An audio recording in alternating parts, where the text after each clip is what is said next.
ಅಭ್ಯಾಸಗಳನ್ನೆಲ್ಲ ಮಾಡಿ ಕ್ಯಾಂಡಲ್ ತ್ರಾಟಕವನ್ನು ಮಾಡಬೇಕು. ಮಾಡಿದ್ರೆ ಮೂರನೇ ಕಣ್ಣು ಯಾವ ಥರದ ತೊಂದರೆ ಇಲ್ಲದೆ ಕರೆಕ್ಟಾಗಿ ಓಪನ್ ಆಗುತ್ತೆ. ಈ ಎಡಭಾಗದ ಮಿದುಳು ನಿಮ್ಮ ಪಂಚ ಇಂದ್ರಿಯಗಳು ಕೆಲಸ ಮಾಡ್ತಿರುವ ವಿಚಾರ ಯಾವಾಗಲೂ ಮನಸ್ಸು ಚಂಚಲತೆಯಿಂದ ಇರುತ್ತೆ. ಲೋಕದಲ್ಲಿ ಹುಟ್ಟಿರುವ ಪ್ರತಿಯೊಬ್ಬರು ಕೂಡ 99% ಎಡಭಾಗದ ಮಿದುಳು ಆಕ್ಟಿವೇಶನ್ನಲ್ಲೇ ದಿನನಿತ್ಯ ಕಳೆದು ರಾತ್ರಿ ನಿದ್ದೆ ಕೂಡ ಮಾಡಿಬಿಡ್ತಾರೆ. ಯಾರಿಗೆ ಬಲಭಾಗದ ಮಿದುಳಿಗೆ ಹೋಗೋ ಅಭ್ಯಾಸವಿದೆ ಅವರು ಮಾತ್ರ ಲೋಕದಲ್ಲಿ ನೆನೆಸಿದ್ದನ್ನು ಸಾಧನೆ ಮಾಡ್ತಾರೆ. ಎಡಭಾಗದ ಮಿದುಳು ತುಂಬ ಕ್ರಿಯೇಟಿವು, ತುಂಬ ಡೈನಮಿಕ್ಕು. ಮತ್ತು ನಿಮ್ಮ ಬಲಭಾಗದ ಮಿದುಳ ಹಿಂಭಾಗದಲ್ಲಿರುವ ಚಿತ್ತ, ಅದರ ಜೊತೆಗೆ ಕನೆಕ್ಟ್ ಆಗಿರೋ ಮಿದುಳು ಯಾವುದು ಅಂತಂದರೆ ಬಲಭಾಗದ ಮಿದುಳು.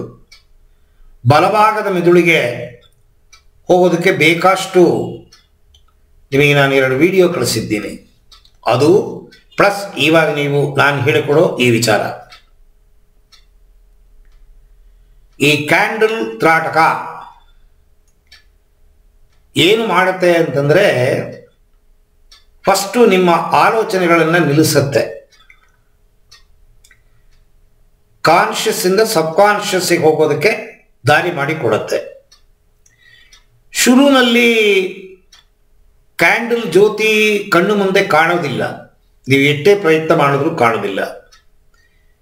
ಯಾಕಂದರೆ ನೀವು ಕಣ್ಣನ್ನು ಬಿಟ್ಟು ನೋಡಿದ ಆ ಕ್ಯಾಂಡಲು ಜ್ಯೋತಿ ಕಣ್ಣನ್ನು ಮುಚ್ಚಿದಾಗ ಕೂಡ ಕಾಣಬೇಕು, ಅದು ಕಾಣೋದಿಲ್ಲ.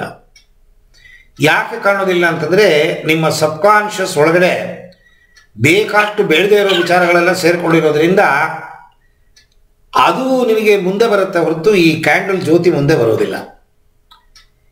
ಇದನ್ನು ನೋಡಿ ನೋಡಿ ನೋಡಿ ನೋಡಿ ಅಭ್ಯಾಸ ಮಾಡಿದ್ರೆ ಈ ಕ್ಯಾಂಡಲ್ ಜ್ಯೋತಿ ನಿಮ್ಮ ಸಬ್ ಕಾನ್ಷಿಯಸ್ಸಲ್ಲಿ ರೆಕಾರ್ಡ್ ಆಗುತ್ತೆ. ಹೆಂಡತಿನ ಕಣ್ಣು ಮುಂದೆ ತರಿಸಿ ನೋಡ್ಬೋದು, ನಮ್ಮ ಇಷ್ಟವಾದ ದೇವತೆಗಳನ್ನು ಕಣ್ಣು ಮುಂದೆ ತರಿಸಿ ನೋಡ್ಬೋದು, ಏನನ್ನು ಬೇಕಾದ್ರೆ ನಮಗೆ ಬೇಕಾದ ವಿಚಾರಗಳನ್ನು ಕಣ್ಣು ಮುಂದೆ ತರಿಸಿ ನೋಡ್ಬೋದು. ಆದರೆ ಈ ಥರ ಮುಂದೆಯಿಂದ ನಾವು ನೋಡಿ ಅಭ್ಯಾಸ ಮಾಡದೇ ಇರೋ ಒಂದು ವಿಚಾರವನ್ನು ಕಣ್ಣು ಮುಂದೆ ತಗೊಂಬಂದ್ರೆ ಬರಲ್ಲ.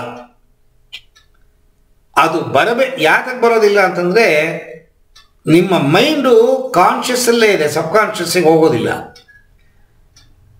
ಈ ಮೂರನೇ ಕಣ್ಣು ಓಪನ್ ಮಾಡೋದು ಪ್ರಥಮ ನೀವು ಬೀಟಾ ಸ್ಥಿತಿಯಿಂದ ಆಲ್ಫಾ ಸ್ಥಿತಿಗೆ ಹೋಗಬೇಕು.